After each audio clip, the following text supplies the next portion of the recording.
अस्सलाम वालेकुम dear student, this is Mohammad Shoeb and welcome to our channel Rumi's Academy. कैसे हैं आप लोग? सब खैरियत से हैं। आज हम लोग चैप्टर नंबर 1 क्लास 12 केमिस्ट्री का पार्ट 6 लेकर आए हैं, जिसमें हम मॉज़ले क्लासिफिकेशन को स्टडी करने वाले हैं। जैसा कि आप लोग जानते हैं कि हम लोग एक पूरी सीरीज़ पढ़ रहे हैं पीरियोडिसिटी की और construction of modern periodic table की। तो आज वो फाइनल क्लासिफिकेशन है, वो फाइनल लॉ है जिसके तहत जो है वो मॉडर्न पीरियोडिक लॉ हमारा डिस्कवर्ड हुआ। और वो उसकी बुनियाद रखने वाले जो साइंटिस्ट थे या जो केमिस्ट थे, उनका नाम था मॉज़ले। तो इसीलिए इनकी क्लासिफिकेशन को जो पीरियोडिसिटी की बेस पे है उसको कहा जाता है मॉज़लेस क्लासिफिकेशन।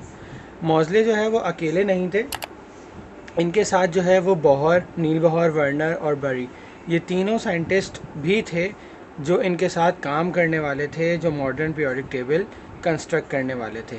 लेकिन चूंकि ज़्यादातर जो है वो सारे के सारे कारनामे मॉज़ले के थे उस क्लासिफिकेशन में। जैसे होता है ना हमारे यहाँ पर भी, जब हम ग्रुप कॉलेजेस या यूनिवर्सिटीज़ में ग्रुप की फॉर्म में कोई टास्क मिलता है तो एक ग्रुप लीडर होता है, तो हमेशा नाम उसका नॉमिनेट किया जाता है। तो समझ लें इसी तरीके से जो है वो मॉज़ले साहब का नाम जो है इस क्लासिफिकेशन में नॉमिनेट किया गया। जबकि जो इस पीरियोडिक लॉ के तहत पीरियोडिक टेबल बना उसको बोहर के नाम से दे दिया गया, उसको कहा गया Bohr's long form of periodic table. तो इसलिए ये इन तमाम की काविशें थी जिसके तहत मॉडर्न पीरियोडिक टेबल वजूद में आया। सबसे पहले तो हम बात करेंगे, चूँकि ये हमारी आखिरी क्लासिफिकेशन है और ये बिल्कुल सही साबित हुई थी और अब तक सही साबित है, अभी तक किसी ने भी इस बात को या इस टेबल को डिनाई नहीं किया है। और आज तक जो हम लोग अपनी कॉलेजेस, यूनिवर्सिटीज़ की बुक्स में, स्कूल की बुक्स में जो पढ़ते हैं मॉडर्न पीरियोडिक टेबल, वो यही है जो मॉज़ले और बोहर साहब ने बयान किया था। तो सबसे पहले हम बात करते हैं मॉज़ले से पहले मेंडलीव साहब की। मेंडलीव साहब ने सारी बातें कह दी थी, पूरा उन्होंने एक टेबलर फॉर्म दे दी थी हमें पीरियोडिक टेबल की, और वही वो पहले साइंटिस्ट थे जिन्होंने हमें एक टेबलर फॉर्म दी जिनकी मदद से हमने आज ये पीरियोडिक टेबल बनाया है। खैर, मेंडलीव साहब की गलती क्या थी? मेंडलीव साहब की दो मेजर गलतियाँ थी जिनका अजाला इसमें लिखा गया है। ये मैंने दो सेंटेंसेस में लिखा है कि on the basis of atomic masses arrangement of elements left many anomalies in the position of different elements. मगर क्या मतलब कि अगर हम एटॉमिक मासेस के बिहाफ पर एलिमेंट्स को अरेंज करते हैं तो उसकी वजह से बहुत सारी जो है वो स्पेसेस आ रही हैं डिफरेंट एलिमेंट्स के लिए। एनोमलीज का मतलब क्या होता है? मतलब something deviate from the fact या फ्रॉम द लॉ। एक चीज़ जो एटॉमिक मासेस के बढ़ती हुई सूरत के साथ अरेंज की गई थी वो खुद ही जो है वो नॉर्मलीज हो रही है, क्योंकि उनके लॉ में, उनके स्टेटमेंट में लिखा हुआ था कि अरेंजमेंट के हिसाब से, एटॉमिक मासेस की बढ़ती हुई सूरत के हिसाब से एलिमेंट्स को अरेंज किया गया। लेकिन मैंने आपको एग्जांपल्स लिखवाई थी, वो 3 साइलेंट फीचर्स जब हम लिख रहे थे डीमेरिट्स में, सॉरी ड्रॉबैक्स में, तो हमने 3 जो है ऐसे एलिमेंट लिखे थे जिनके एटॉमिक मासेस जिनके ज़्यादा थे उनको पहले लिख दिया गया और जिनके कम थे उनको बाद में लिख दिया गया। तो ये एक इनके लॉ का मेजर ड्रॉबैक था। नंबर 2 कि आइसोटोप्स जो होते हैं ना, उनका ताल्लुक़ होता है एटॉमिक नंबर से, एटॉमिक मासेस से उनका ताल्लुक़ कोई नहीं होता। ये बात मॉज़ले साहब ने बताई थी जो कि मेंडलीव साहब नहीं बता सके थे, क्योंकि हमें पता है कि हाइड्रोजन जैसे, हाइड्रोजन के 3 आइसोटोप होते हैं ना, आप लोगों ने पढ़ा होगा। एक होता है प्रोटियम, एक होता है ड्यूट्रियम, एक होता है ट्राइशियम। तो इन तीनों में जो है वो एटॉमिक नंबर की तादाद सेम रहती है, लेकिन एटॉमिक मासेस की तादाद डिफरेंट होती रहती है। तो इसीलिए इस बात का ज़िक्र करते हुए हम इस नतीजे पर आते हैं कि जो आइसोटोप्स हैं उनका ताल्लुक़ एटॉमिक नंबर से होता है, ना कि एटॉमिक मासेस से। और ये बात उन्होंने एक्सप्लेन नहीं की थी।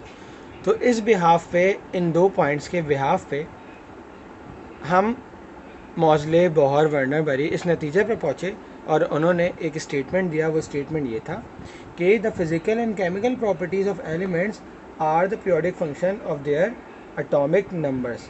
सारी बातें ठीक हैं, बस यहाँ पर आ गया एटॉमिक नंबर, एटॉमिक वेट की जगह।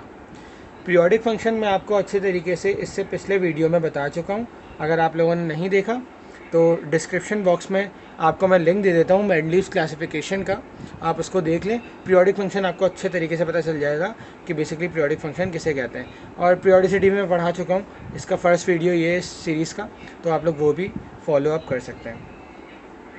तो फिजिकल और केमिकल प्रॉपर्टीज़ जो होती है ना एलिमेंट्स की, वो एटॉमिक नंबर पे डिपेंड करती हैं, ना कि एटॉमिक वेट्स पे, ठीक है। और इसी लॉ को मॉडर्न पीरियोडिक लॉ कहते हैं। This is our modern periodic law. अब इसकी कुछ एक्सप्लेनेशन की बात कर लूँ। अच्छा, ये कंस्ट्रक्ट जो हुआ था वो 1914 में हुआ था, जबकि मेंडलीव साहब की जो क्लासिफिकेशन थी वो 1869 की थी। मतलब तकरीबन आप अंदाज़ा लगा लें तो 40-45 साल बाद जो है अटैम्प्ट होते रहे, मुख्तलिफ़ किस्म के मुख्तलिफ साइंटिस्ट ने करते रहे, उसके बाद फाइनली 1914 में मॉडर्न पीरियोडिक लॉ कंस्ट्रक्ट हुआ। अब इसमें हुआ क्या, सबसे पहले तो इन्होंने जब एलिमेंट्स को अरेंज किया तो कोई भी ऐसा एलिमेंट नहीं था जो इनके इस स्टेटमेंट को फॉलो नहीं कर रहा था। मतलब सारे के सारे एलिमेंट्स जो थे वो प्रॉपरली जो है वो एटॉमिक नंबर के बिहाफ पे ही क्या हुए हुए थे, अरेंज हुए हुए थे।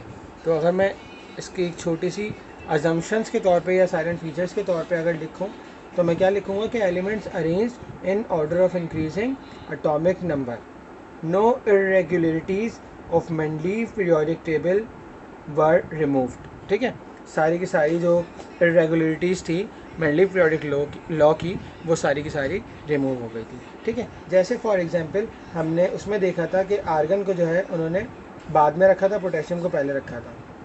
तो अब इन्होंने क्या किया, आर्गन को रिप्लेस कर दिया और पहले जिसका एटॉमिक नंबर होता है 18, ठीक है, और ये पहले आ गया कम्स फ्रॉम पोटेशियम,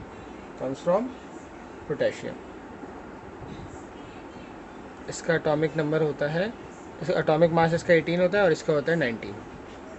अच्छा, इसी तरीके से जो है वो कोबाल्ट और निकल के साथ भी यही सीन था, कि कोबाल्ट का जो एटॉमिक नंबर होता है वो 27 होता है। ठीक है, इसको जो है वो पहले रख दिया गया निकल से, निकल का एटॉमिक नंबर जो होता है वो 28 होता है। ठीक है, इस तरीके से इन्होंने एलिमेंट्स को अकॉर्डिंग टू देयर स्टेटमेंट इन्होंने प्रूफ कर दिया। सही। उसके बाद अगर हम आइसोटोप की बात करें तो आइसोटोप का जैसे मैं आपको बता चुका हूँ कि आइसोटोप जो है वो एटॉमिक नंबर से रिलेट करते हैं, ना कि एटॉमिक मासेस से। तो इसीलिए जब इन्होंने एलिमेंट को एटॉमिक नंबर के लिहाज से अरेंज किया तो हमें आइसोटोप की जगह दिखाने की ज़रूरत नहीं हुई, क्योंकि उसी एक जहाँ जैसे मॉडर्न पीरियोडिक टेबल में हम देखेंगे ना हाइड्रोजन है यहाँ पर, तो 1 यहाँ लिखा हुआ है और एटॉमिक मासेस यहाँ लिखी है, तो मतलब हमने एटॉमिक नंबर के लिहाज से अरेंज किया ना, तो हम एटॉमिक नंबर के लिहाज से ही इसको रिप्रेजेंट कर रहे हैं और इसी के अंदर इसके आइसोटोप आ जाएंगे, चाहे वो 1 हो, चाहे वो 2 हो, चाहे वो 3 हो, चाहे वो जितने भी हों, इसी के अंदर इसी प्लेस के ऊपर आ जाएंगे, क्योंकि हम अकॉर्डिंग टू स्टेटमेंट इसी लिहाज से एलिमेंट्स को अरेंज कर रहे हैं। ठीक है, नंबर 3 अगर हम बात करें तो एक ड्रॉबैक भी था और ये भी कह सकते हैं कि उन्होंने कहा कि जो एलिमेंट थे उन्होंने एक ग्रुप में जो डाले थे तो आपने देखा था कि उनके एक ग्रुप में जो है ना वो कॉइनेज मेटल भी एक साथ आ गए थे अल्कली मेटल्स के साथ। तो इन्होंने क्या किया, ग्रुप्स को डिवाइड किया, मौजले वगैरह ने इन्होंने ग्रुप्स को डिवाइड किया, किसमें, इनके सब ग्रुप में, ग्रुप्स डिवाइडेड इनटू सब ग्रुप्स। और वो सब ग्रुप्स कौन कौन से हैं, ए एंड बी। सही है, अभी हम मॉडर्न पीरियोडिक टेबल पढ़ेंगे तो उसके बारे में बताऊंगा, तो आपको ये बात अच्छे से समझ में आ जाएगी। तो इन्होंने एक ही ग्रुप को जैसे 1 ग्रुप था ना, फर्स्ट ग्रुप था, तो फर्स्ट को ए में और फर्स्ट को बी में डिवाइड कर दिया, ताकि जो एल्कली मेटल्स हैं और कॉइनेज मेटल्स हैं उनकी प्रॉपर्टी अलग अलग रिप्रेजेंट की जा सके।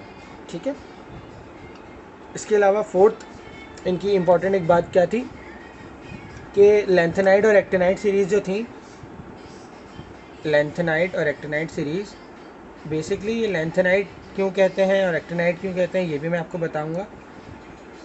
फ़िलहाल जो लैंथियम से एलिमेंट शुरू होते हैं वहाँ से कुछ एलिमेंट्स तक और एक्टिनियम से जो एलिमेंट्स शुरू होते हैं वहाँ से कुछ एलिमेंट तक, उन तमाम की प्रॉपर्टीज़ जो है ना वो बिल्कुल मुख्तलिफ थी, तो इसलिए इन्होंने इनको रख दिया at the bottom of the periodic table, लेकिन इन्होंने अपनी अरेंजमेंट को ख़राब नहीं किया। इन्होंने बता दिया कि भाई लेंथियम से जो है वो कुछ एलिमेंट्स ऐसे हैं जो नीचे हैं पीरियोडिक टेबल के, क्यों? क्योंकि इनकी प्रॉपर्टीज़ अलग हैं। सही है, ये कुछ अजम्पशंस हो गई। आई होप कि आपको अच्छे से समझ में आ गया होगा कि मॉडल क्लासिफिकेशन क्या होती है, किस तरीके से मॉडर्न पीरियोडिक लॉ फॉलो करता है चीज़ों को। अब हम कुछ बात करेंगे मॉडर्न पीरियोडिक टेबल की, कि आया मॉडर्न पीरियोडिक टेबल कितने उसमें ग्रुप्स थे, कितने पीरियड्स थे, और कौन सा एलिमेंट कहाँ से स्टार्ट होता है। तो इंशाल्लाह नेक्स्ट वीडियो में हम लोग मॉडर्न पीरियोडिक टेबल को स्टडी करेंगे। तब तक अपना बहुत सारा ख्याल रखिएगा और वीडियो को लाइक एंड सब्सक्राइब ज़रूर कीजिएगा। अल्लाह हाफ़िज़।